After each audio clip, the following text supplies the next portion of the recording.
Ontem nós tivemos o debate da Band para a Prefeitura de São Paulo. E o Guilherme Boulos, não foi que ele ganhou o debate do Ricardo Nunes, ele destruiu o Ricardo Nunes. Ele massacrou, ele amassou. Chegou em determinado momento que eu achei que o Ricardo Nunes ia chorar. E eu não estou fazendo nenhum tipo de eufemismo ou hipérbole. Não tô. O Ricardo Nunes ele ficou tão desconfortável, mas tão desconfortável, que para ele era muito mais fácil debater com o Pablo Marçal e sofrer acusações de ataques domésticos com boletim de ocorrência do que responder os problemas com o Enel.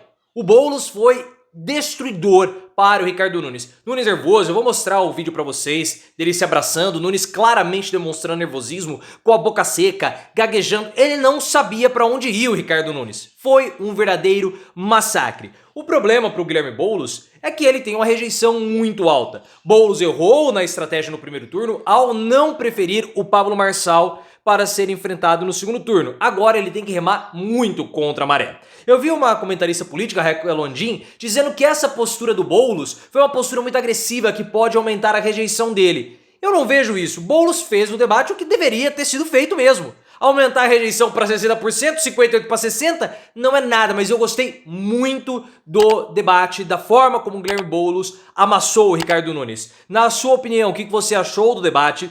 Ponto 2, você acha que Boulos pode reverter esse cenário de segundo turno? E ponto 3, você acha que o debate vai aumentar a rejeição do Boulos? Coloque nos comentários, deixa o like se você gostou da participação do Boulos, hype o conteúdo e se inscreva também no canal. Eu vejo, antes de começar o debate, eu quero fazer uma crítica aos jornalistas políticos brasileiros. Não, nós temos que fazer essa crítica, não dá pra deixar passar isso. Porque sempre quando tem um debate, vem um monte de comentarista político com aquele sempre mesmo discurso empafiotoso, né? Ah não, não foram debatidas propostas. Ah, os candidatos estão muito aquém do cargo, como se eles fossem suprassumos, né? Eles querem proposta pra quê? Eles não têm condição nenhuma de discutir a proposta, eles só ficam discutindo performance de candidato. Ué, eles vão discutir a proposta educacional do Boulos, vão discutir a proposta educacional do Ricardo Nunes, a proposta de segurança, a proposta de saúde? Não vão. Não vão, eles só querem discutir candidato, fazer discursinho pra classe média, se colocando acima da política. Mas na hora de falar do horário horroroso que foi feito o debate, ninguém fala nada. 15 para as 11 da noite, isso é horário de fazer debate? Se tem proposta, não tem proposta, ninguém vai ver. A classe trabalhadora que precisa ver, que é a classe que se importa com as propostas, tá dormindo uma hora dessa, porque de manhã tem que acordar pra pegar condução. Então é uma palhaçada o horário do debate. Por quê? Ah, porque a Band cede parte da sua concessão pro R.R. Soares fazer programa na TV. Mas o horário ninguém fala, né? Ah não, porque nós estamos acima da política, mas não criticam a emissora. Faça-me um favor. Porque se tivesse sido mais cedo, mais pessoas teriam visto o massacre que foi. O Guilherme Boulos destruiu, massacrou, pulverizou o Ricardo Nunes. Pulverizou. A gente sabia que o Nunes é péssimo de debate. Nossa, mas e o Boulos tem mais envoltura. O Boulos, ele saía do púlpito dele e ia ficar muito perto do Ricardo Nunes para tentar intimidá-lo. Chegou um momento que o Nunes até abraçou o Guilherme Boulos. Eu vou mostrar o vídeo pra vocês, porque o Nunes, ele estava extremamente nervoso no debate. Ele estava inquieto, ele estava com a boca seca, gaguejando toda hora, porque no primeiro bloco o Boulos colocou o Nunes contra as cordas a respeito do caso do Enel e do apagão de São Paulo. E ele foi pra cima do Nunes com tudo. Foi pra cima com tudo. E o Nunes tentou ali ter um pouco de leveza e descontração, disparando ironias, mas as ironias do Ricardo Nunes foram ironias que mostravam, assim, agressividade, que mostravam raiva, porque ele estava acossado, desconforto. Ele quase chorou em determinado momento. Pro Ricardo Nunes, se eu tiver, pelo menos foi a minha impressão, era muito mais fácil, ou era preferível para o Ricardo Nunes enfrentar o Pablo Marçal falando de ataque físico que ele cometeu contra a esposa, do que o Boulos pautando todas as pautas desconfortáveis para o Ricardo Nunes. Olhem só esse trecho. O Boulos, ele sai do canto e vai até o Ricardo Nunes. E aí o Nunes toma um susto e eles se abraçam, ó. Então... Ó, assustou. Você tá bem? Eu tô bem, você. Tudo firme? Vamos lá, ó. Silêncio, por favor. Você não vai me intimidar, sabe por quê? Não, jamais. Eu vim da periferia do Parque Santo Antônio e não tenho medo de nada, rapaz, só de Deus. Nossa, como que ele é todo corajoso, né? Eu acho que ele não teve medo também de ficar fazendo ligação e pressionando a esposa, porque ele, né, falou que ele é da periferia, então não teve medo das consequências do boletim de ocorrência que a esposa moveu contra ele, ou fez contra ele, enfim. E aí, ele acusa o Boulos de não trabalhar. Só que ele levou uma invertida do Boulos, que o Boulos falou assim, olha, você me acusa, você tá falando de que eu não trabalho? Ora, e você vem falar de trabalho? Olha o que você tá fazendo com a cidade, agora no apagão, e eu te desafio, se você é tão ilibado, eu abro o meu sigilo bancário, abra o seu. E aí, Nunes ficou quietinho. Ele só sabe se defender. O que ele fez na defesa do caso Daniel? Jogou a responsabilidade pro governo federal. Ah não, é uma concessão que o governo federal poderia ter rompido. Aí rompe a concessão com a empresa de energia, quem que vai suprir? O governo? Ele pode ter jogado a responsabilidade, e mesmo hoje na terça-feira ainda tem gente, com mais de 300 mil pessoas, estão sem energia elétrica em São Paulo. 4 dias sem energia elétrica. Porque ele pode até jogar a responsabilidade no governo federal, só que a poda de árvores ele não fez. A poda de árvores que ele tinha que fazer, a prefeitura não fez, tem um monte de chamada aberto. Bate um vento, o galho cai, causa curto na rede elétrica, e isso é culpa de quem? Da zeladoria da prefeitura, que não foi feita. Esse assunto é espinhoso e perigoso para o Ricardo Nunes, porque quem segurou o Ricardo Nunes e deu a vitória ao Nunes no primeiro turno foi a periferia de São Paulo.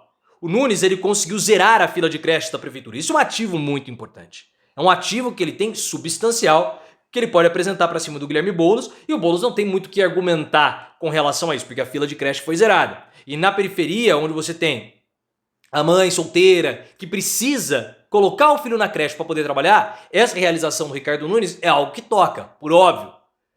Mas quando você tem a periferia sendo mais afetada pelo apagão do que os bairros mais centrais, e na periferia está a concentração dos votos do Lula, porque você tem um voto Nunes-Lula, isso é uma situação ou um cenário de perigo para o Ricardo Nunes perder votos para o Guilherme Boulos.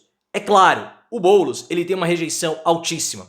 É uma rejeição proibitiva, uma rejeição de inelegível. 58% do Datafolha, segundo a pesquisa do Datafolha, mostra que a população de São Paulo rejeita o Guilherme Boulos. A rejeição do Boulos no primeiro e segundo turno explodiu.